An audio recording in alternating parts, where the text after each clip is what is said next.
Welcome, my name is Ava, and this is a story about pride, perception, and how life has an uncanny way of revealing truths we refuse to see. This is not just a memory, it's a turning point that shaped who I am. It taught me about love that stands tall in silence, about the weight of ridicule, and the redemption that can follow ruin. It's about how some things, built on the simplest foundations, prove far stronger than the towers raised on vanity. I met Daniel on a quiet road just outside the boundaries of my childhood hometown. It wasn't one of those dramatic encounters people write poetry about. There was no rain falling, no symphony in the background. He was walking alongside a tractor, adjusting something, his shirt soaked in sweat, his face creased from hours under the sun. But there was a certain grace in the way he moved. His hands, calloused and strong, worked with a rhythm that came only from doing what one loved. That day, he looked up and smiled at me, and everything changed. Daniel wasn't a man of flashy words or grand gestures. He didn't talk about business deals or chase status. Instead, he spoke about seasons, soil, and storms.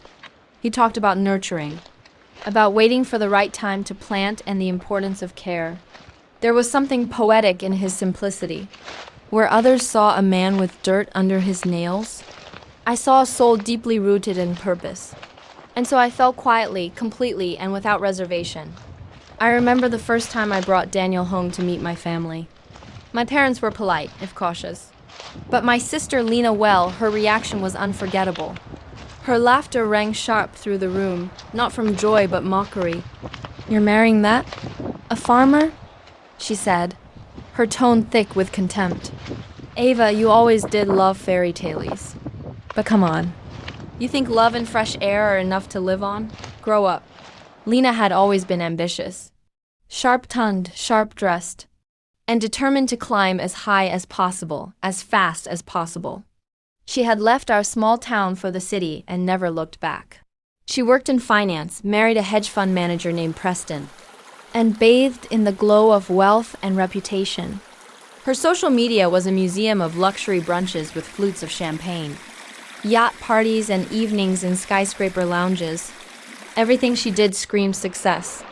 Compared to her life, mine was modest. Daniel and I lived in a farmhouse that he built with his own hands. It wasn't fancy, but it was filled with love.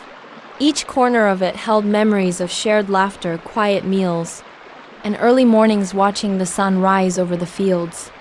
I learned how to grow things, vegetables, herbs, our relationship.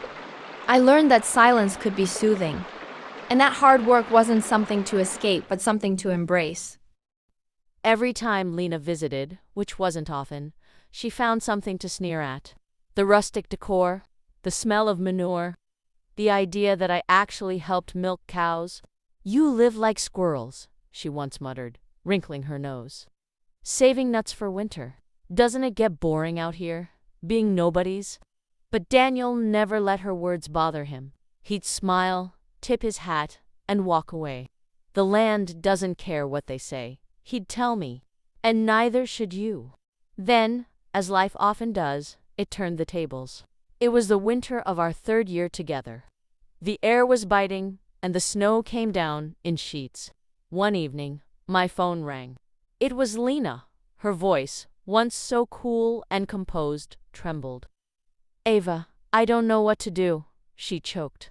"Preston's been arrested. There's been an investigation. It's all gone. Everything." The words tumbled out of her like an avalanche. Embezzlement, shell companies, frozen assets. The government was seizing everything. Their home, their cars, the accounts. Her so-called friends had vanished overnight, retreating like cockroaches from the light. She showed up at our doorstep 2 days later, her high heels sinking in the snow, her designer coat clashing with our wood-paneled porch. Her eyes were red-rimmed. She looked smaller somehow. "I need help," she said. But it wasn't a plea. It was a demand. "You guys have savings. You live so frugally. Surely you can lend me something. Just until things settle." Daniel looked at her with the same calm he used when examining a wounded animal. Not unkind, but unflinching. "Lena," he said gently. You spent years mocking our life. You treated Ava like a fool. You acted like we were beneath you. Now you expect us to fix what your choices have broken. Lena's lips quivered. She wasn't crying out of guilt. She cried because money wasn't answering her call, because pride, when stripped bare, leaves nothing to stand on. I stood there, torn. She was my sister. But more than that, I finally saw her for who she was, not powerful, not untouchable, just human, flawed, fragile. And suddenly, I didn't feel anger. I felt sorrow. Because all her life, Lena had chased the wind, and now it had abandoned her. We didn't give her the money, not out of spite, but because sometimes the only way someone learns is when they face the mirror alone. She left that night, silence clinging to her like a second skin. Months passed. Lena moved in with an estranged aunt in Ohio. Last I heard, she worked part-time at a grocery store.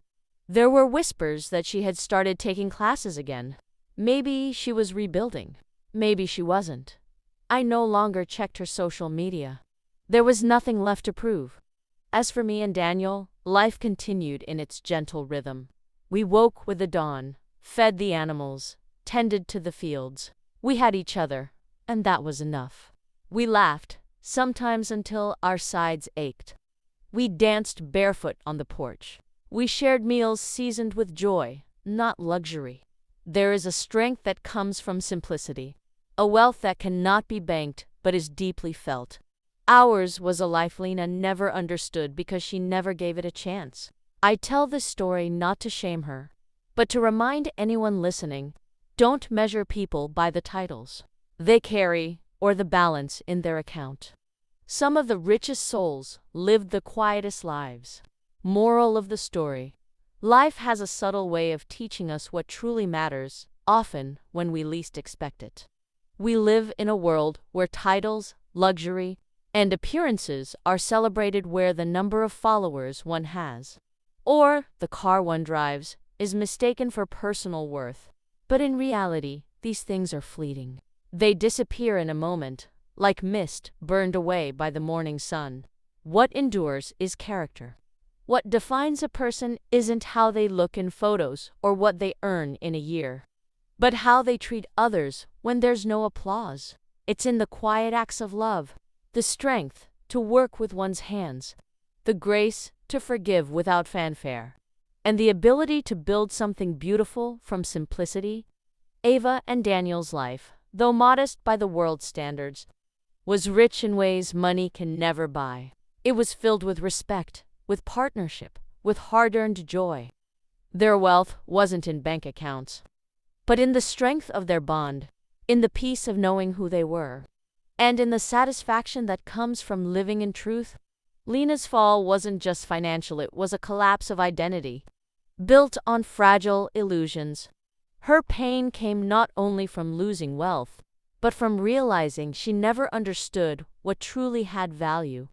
That lesson came hard and late. So let this story be a reminder. Do not mock what you do not understand. Do not underestimate those who live quietly. Do not measure success by shine alone. Because the strongest trees grow in the roughest soil, nurtured by patience, humility, and care. The most enduring love is not loud, it's steady. And the people who live the richest lives are often the ones who don't need to prove it. Respect the simple. Honor the sincere. And remember that some of the most beautiful lives are lived far from the spotlight, in fields kissed by dawn, and hearts rooted in purpose.